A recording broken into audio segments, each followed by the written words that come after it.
For millennia until the last half a millennia, China has been a dominant hegemonic power, acting as the Jupiter of East Asia and influencing the globe with the Silk Road. It was the most powerful, wealthiest, among the largest, and the most stable state in history. However, in the past half of a millennium, China's power has begun to falter as the West rose to become the dominant civilization and flashed ahead. China faced a century of humiliation by the West and Japan until Deng Xiaoping reformed the now communist state and turned it into a de facto capitalist state, thus allowing China to become the second most powerful state behind America, as industrial jobs fled the West to escape high wages and unionization. Today, China is almost back to where it was 5 centuries ago, the only difference being that they are still not the number one. China only industrialized very recently. However, there was a period almost a millennium ago in which it was on the verge of an industrial revolution. China at this point had the greatest and most developed economy in the world, with the government-owned factories being opened in their greatest cities and with the mining industry booming. It looked as if China was about to enter a stage of civilization never seen at this point. So why was all this occurring? What was the effects of it, and why did China never fully industrialize until recently? We will explore this in this video.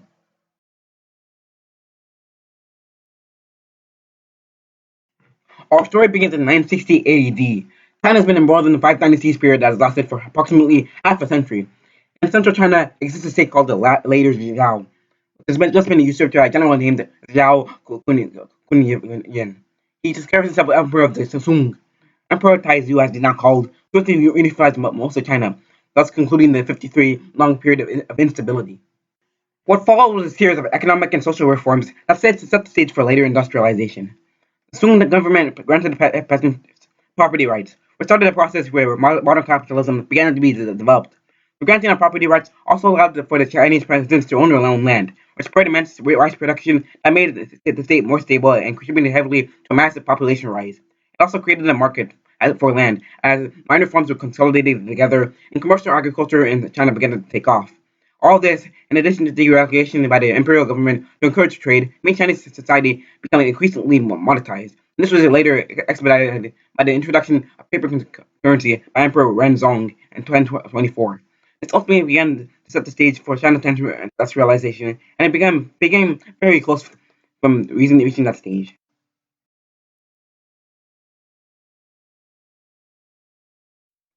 The Song economy was one of the most prosperous in all of history, at least prior to the modern West, with the economy of China transforming into a purely agrarian one into a commercial one. Industrialization began to trickle in, sparking many effects.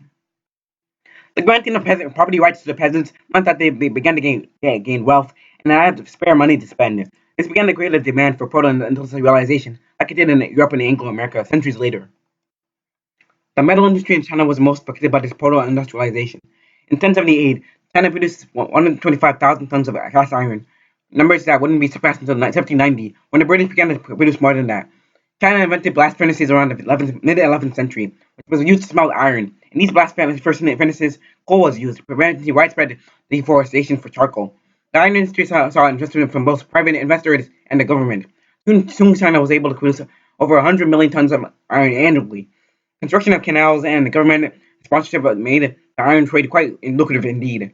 Most of this iron was diverted to the army, but also some was used commercially to meet the demands of China's growing market. Other metals, like copper, also saw an enormous boost during this era. This era saw a wide range of technologies and inventions to be developed. This included, but was not limited to, magnetic compass, movable type, mechanical water clocks, water-powered textile inventory, and the aforementioned black furnaces. With the movable type, China was able to produce the world's first paper currency. China also produced huge naval junks as part of the Sung Dynasty's successful efforts to produce a standing navy. These large ships required 1,000 crewmen to fully utilize their potential and were equipped with an early form of cannons. This proved to be crucial when the Russian vessels invaded China. In 1161, the Chinese won decisively a battle at the Yangtze River against Georgian seamen in the river. Soon Russians set sail to the edges of the known world, sailing in Indonesia and Iraq.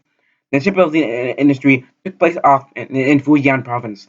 The Sung dynasty was quite a navigation-heavy society, and it wouldn't personally surprise me if they made some great discoveries. China during this era was experiencing massive population growth, becoming the first state to reach a population of 100 million people.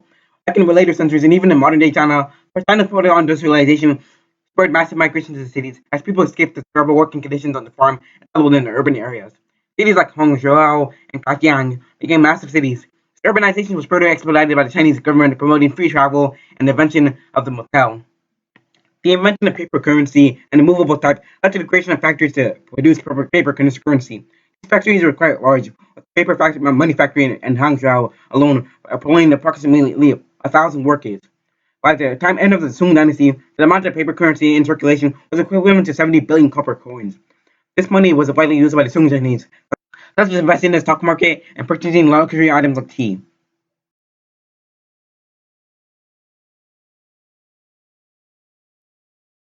Sung China was quite wealthy and was on the verge of the Industrial Revolution nearly a millennium prior to the date when it occurred in our timeline. So, what caused it to not industrialize?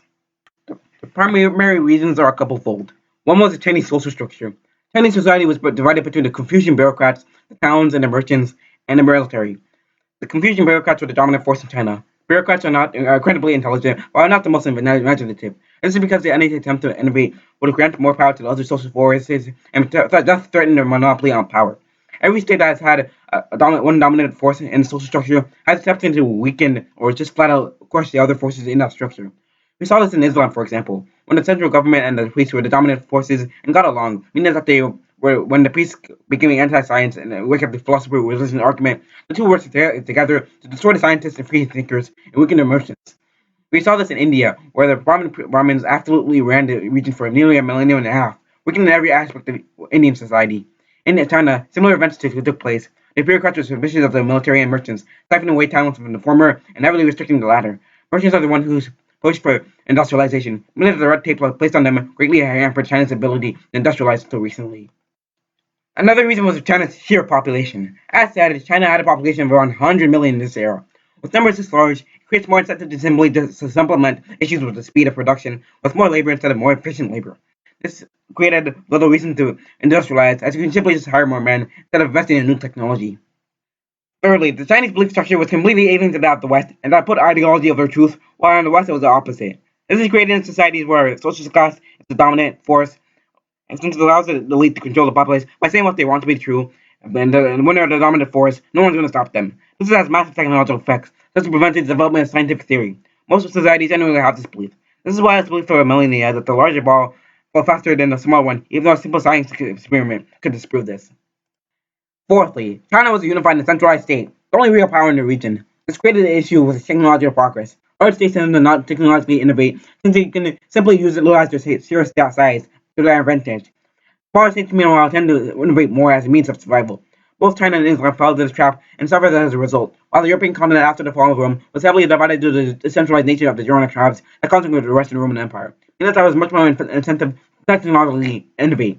I know some people are going to bring up how India was heavily divided, but as I said, the Brahmins effectively ran India for well over half a millennium, ruling all aspects of the Indian society. The Brahmins seized control of India in the 4th century and before then, India was quite advanced with the Gupta Empire ushering in the golden age for India.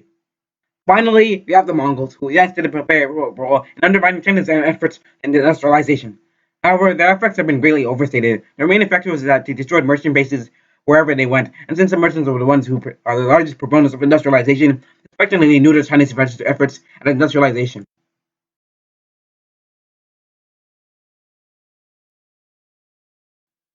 So, in conclusion, China was really not ready for a full-blown industrial revolution. Their social and belief structures heavily hampered their ability to have one, and all the other variables really did not help. However, it's still an interesting thought. The Industrial Revolution greatly impacted the flow of history, bringing great technological progress and massive social, political, and economic changes. With all this, one must ponder, what if China did industrialize? What would be required to do so, and what would be the immense ramifications for such an event occurring? Stay tuned for What If China Industrialize, a video that will come out tomorrow or the day after tomorrow, depending on how cluttered my today tomorrow is. Thank you for watching. Consider liking and sharing this video and subscribing if you haven't. If you didn't like this video, feel free to dislike. I do not care. As always, thank you for watching and have a fabulous day.